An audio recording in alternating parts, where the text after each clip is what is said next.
Merhabalar, mutfağıma hoş geldiniz. Bugün mutfağımda şöyle güzel bir helva yapacağız. Kullandığım bardak ölçüsü 200 milim. Burada 3 bardak sütüm var. 1,5 bardak toz şekerim var. Ve 1 bardak da suyum var. Öncelikle şerbetimizin malzemelerini bir araya getirelim. Sütümün üzerine 1 bardak suyu ilave ediyorum. Ve 1,5 bardak toz şekerini de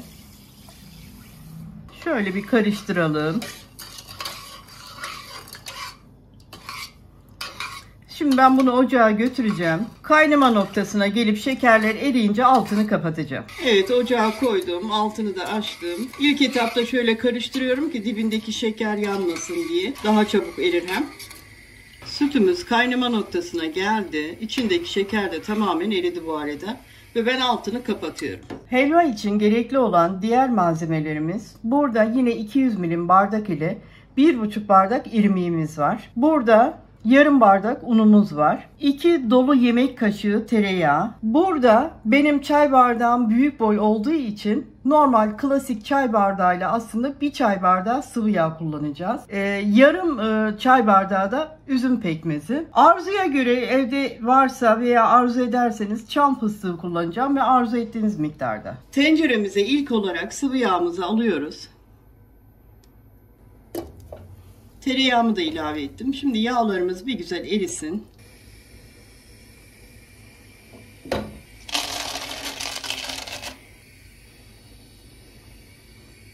Fıstıklarımızı ilave ettim. Şimdi hafiften bir rengi dönsün istiyorum onun.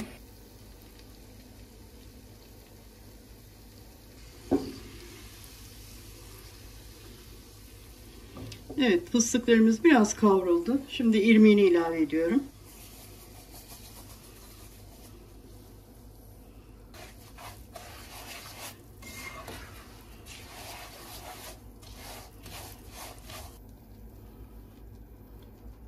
Unu da koydum. Şimdi hep birlikte artık kavurma işlemine başlıyoruz.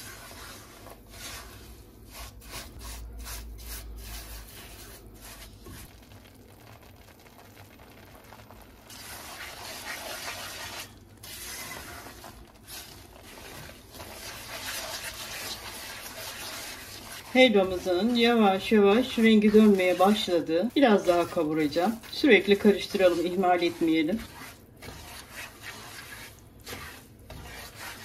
Evet, istediğim rengi buldum. Tam böyle bu renk olması yeterli. Şimdi şerbetini dökeceğim.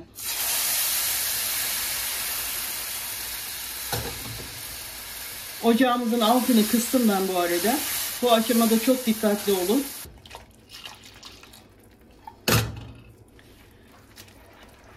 Sürekli yine karıştıralım.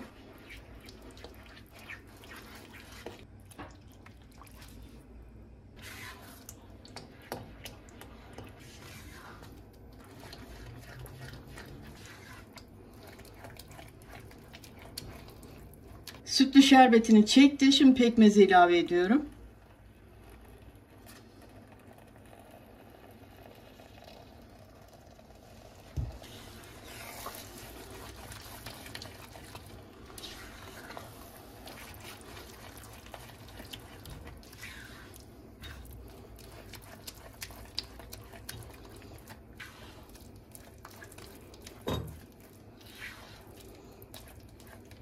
Şimdi bu şekilde şöyle bir 4-5 dakika kadar yine karıştırma işlemine devam edelim. Altı çok açık olmasın.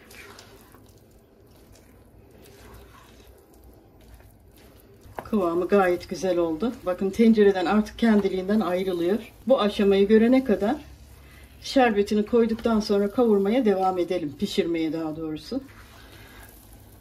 Artık altını kapatabilirim.